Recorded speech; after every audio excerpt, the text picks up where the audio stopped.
Bon, donc on va faire maintenant le chakra de l'ego. Alors l'ego, c'est quoi? Comment je suis? Comment je me pense? Qu'est-ce que je crois de moi? Et qu'est-ce que je dégage? D'accord? Allez, on y va. Je sens que ça va être costaud. Alors, ça veut rien dire. Ça veut rien dire. Alors l'ego, c'est le nombril, hein? D'accord? Le nombril.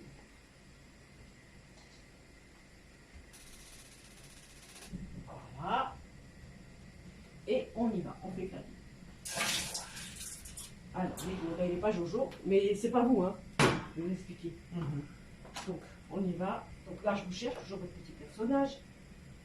Pourquoi? Regardez, vous avez, bon, quand vous allez partir de chez moi, de toute façon, je vous montrerai à la caméra comment vous allez être. D'accord? Vous allez comprendre. Donc, vous allez voir. Donc, ça, c'est votre tête. Voilà. Et votre tête. Regardez-moi ça. Comment vous vous considérez? Vous êtes attaqué de toutes parts. Il n'y a pas d'amour pour vous, je suis désolée. Non, il n'y a pas d'amour pour vous. Vous vous voilez encore, vous vous cachez, vous baissez la tête. C'est dans l'énergie, ça. Hein. Encore, vous êtes une petite souris qui frôlait le mur pour pas qu'on vous voit.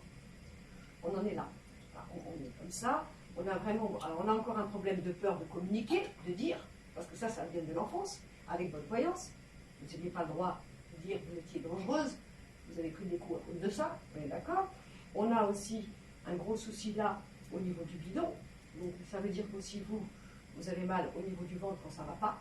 Vous êtes une femme, hein, mais je parle au niveau plutôt de l'intestin, moi. Vous voyez? Enfin, plus ça. Hein. On est là. C'est ce que l'on a. Alors, il y a bien sûr, même si vous êtes consciente de ne pas avoir pu faire autrement ou quoi que ce soit, il y a eu une grosse dépression que vous avez eue avant d'être obligé de recommencer votre vie. Elle est là. Vous voyez, elle est ici, je la montre. Donc ça, c'est votre tête. Ça, c'était comme ça. Je ne sais pas si on voit bien. D'accord? Voilà, donc ça, c'est le problème de la bouche. Hein. Tout ce que je dis, ça dégueule. C'est du vent. On ne m'entend pas, puis je me ferme. Un souci qu'on avait au niveau de l'intestin. Et là, vous voyez, cette petite truc-là. Et là, on a une construction.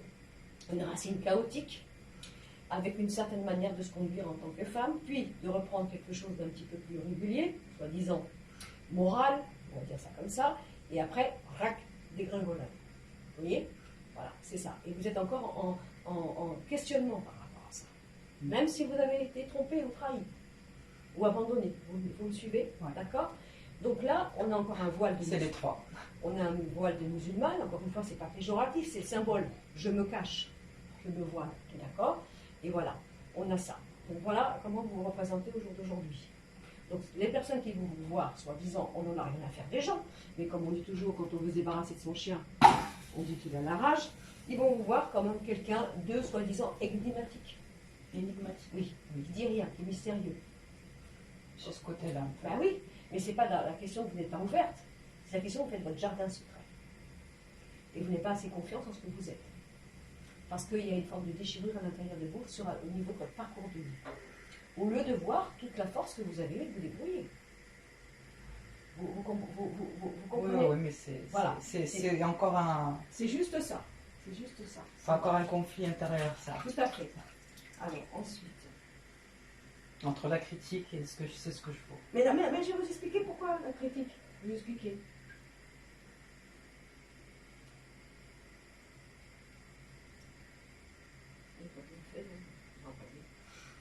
Je regardais. Et ça, c'est comme une dague. C'est rien, c'est pas un esprit, hein, c'est le vent qui ressort. Ça fait comme une dague. Vous voyez, ce côté-là, un petit peu.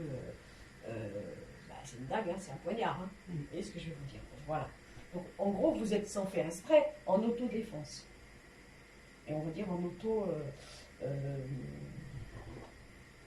Oui, comme quelqu'un qui se. Vous savez, ça me fait penser à une femme qui aurait tenté de fuir sa vie et de se protéger. Et qu'on ne sache pas où elle est. Vous voyez ce que je vais vous dire? Voilà ce qui se passe. Donc, vous dégagez cette énergie. Donc on ne peut pas rentrer. C'est juste ça. Hein? D'accord? Alors. Fermez du coup. Alors, petit conseil des guides. Petit conseil des guides. Au niveau donc du chakra de l'ego. Donc vous voyez, aujourd'hui on va faire 6 chakras. C'est pas toujours, hein. Je dis toujours j'en fais 3 ou 5. Mais là on va faire 6 parce que je vais faire le chakra du sentimental. Obligé là. Et après on va faire troisième œil et le coronal en même temps. Hein. Alors, on regarde. Voyons voir. Qu'est-ce que les guides nous disent? Hein, elle est ressortie celle-là. Hein. Je montre, la maman.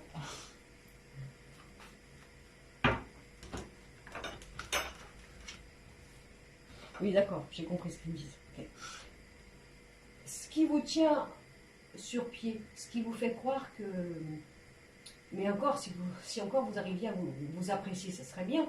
Mais ce qui vous rend lionne, c'est le statut d'être mère. Oui, c'est vrai. Vous comprenez? C'est ma force. Mais c'est pour ça que vous vous nourrissez de ça dans l'inconscient. Parce que c'est comme ça que vous vous êtes rencontré avec vous-même. C'est comme ça que vous êtes mis au monde. Vous voyez, dans cette notion de faire en sorte que vous soyez une bonne maman. Donc vous vous accrochez à ça comme une bouée de sauvetage. Hein?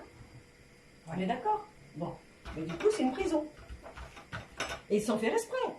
Sans faire exprès, je vais dire, vous dégagez une énergie que vos enfants vont capter. Qu'est-ce qu'elle fait, notre mère, demain sans nous? Vous me direz, ils sont encore jeunes, mais quand même. Vous voyez? Ouais. D'accord? Alors, donc, nous faisons, on tire les cartes au hasard. Hein? Donc là c'est le roi qui est couché sur son lit. Hein. Voilà. Il est malade, il a la grippe, donc il s'est puni. C'est-à-dire que comme il a la grippe, parce qu'il est malade, il a la 40 fièvre, il a enlevé sa cape et sa couronne. Mais pourquoi il l'a enlevé? Vous me direz peut-être que c'est pas très confortable d'avoir la cape et la couronne quand on a la fièvre. Mais il n'a pas enlevé pour ça. Parce qu'il estime qu'il ne la mérite pas. Parce qu'il est faible. Il a oublié que c'était simplement une grippe. Et qu'avant d'être un roi, c'est un homme. Et ce n'est pas parce qu'il a la grippe pour quelque chose que c'est un mauvais roi. Donc il faut toujours que, dès qu'il vit une incapacité, une impression d'être faible, il se punit. Il s'en veut. Il ne mérite pas les honneurs et les attributs qui lui sont considérés. Ensuite, nous avons cette belle carte, qui est la douche du ciel. Hein? Et puis nous avons le regard des autres. Alors, ça veut dire, qu'est-ce que je peux faire entrer dans ma vie inconsciemment? Il faut toujours que je sois au top, il faut que je sois solide, il faut que je gère, il ne faut pas que je sois faible. Inconsciemment, j'ai bien dit, qui je pourrais faire entrer dans ma vie aujourd'hui en s'imaginant que c'est possible?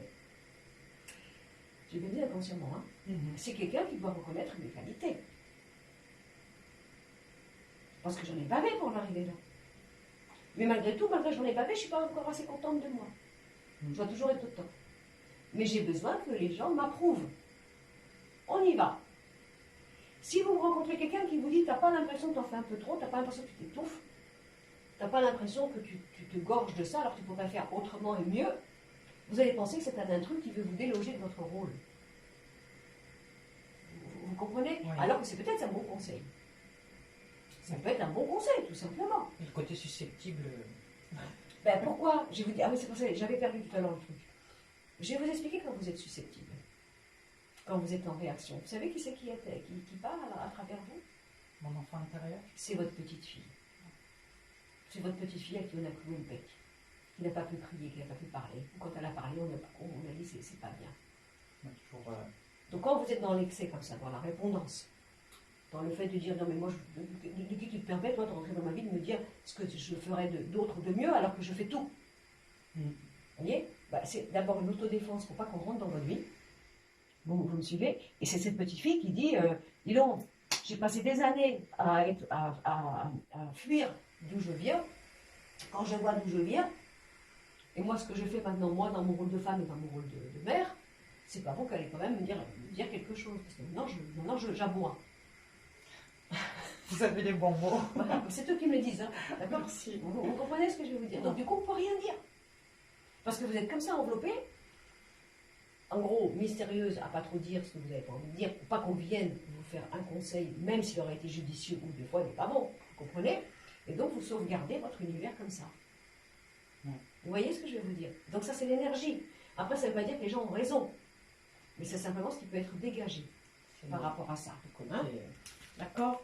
susceptible et auto-sabotage. Ben, c'est pas auto-sabotage vis-à-vis de vous, mais susceptible parce que, bien sûr, quand vous faites tout d'une manière forte, méticuleuse, parfaite, et que vous vous en voulez au moindre impair, c'est celui qui ose vous dire, alors en plus, c'est donner de la confiture à des cochons, parce que ceux qui vont vous voir, qui vont vouloir vous nuire, ils vont je sais pas si je l'ai remis. Je sais pas. Ils vont accentuer sur mon roi malade. Ah ah, t'as pas fait ci, t'as pas été jusqu'au bout, vous comprenez? Et vous, comme dans votre tête, vous allez vous auto-punir parce que vous n'êtes pas parfaite, vous devez régner dans votre univers, mais vous avez une petite faiblesse, un petit défaut, un petit problème, vous vous en voulez. Si l'autre oiseau il arrive et vous dit ha ha ha, c'est sûr que là vous allez rouler dans les brancards puisque ça va vous toucher. C'est exactement ça. Vous comprenez ce que je vais vous dire? C'est juste ça, c'est pas autrement. Alors là, on va faire le chakra de l'amour. Donc l'amour, c'est le plexus. Donc comment vous aimez, comment vous avez envie d'aimer, qu'est-ce qu'est pour vous l'amour et qu'est-ce que vous dégagez, puisqu'on est là dans la boîte cause à effet. Hein, d'accord? Encore une fois, c'est pas parce qu'on fait le travail de plomb sur vous qu'on vous dit que les autres sont bien. Oui, Hein, on dit simplement, voilà ce qui se passe, bien ou pas bien les gens, voilà ce qui se passe dans l'énergie. Donc là, vous avez vu que jusqu'à maintenant, il n'y a pas de magie, il n'y a pas d'envoûtement. C'est un auto, enfin un auto, comme à 99% des cas. Hein. Alors là, vous n'allez pas vous échapper de moi. Hein. Je parlais, je ne sais pas comment. Parce que nous avons un chakra amoureux, que vous le vouliez ou non. Parfait. Mais je le dis que pour l'amour. La tête, le corps, voilà. Par contre, vous voyez, voilà.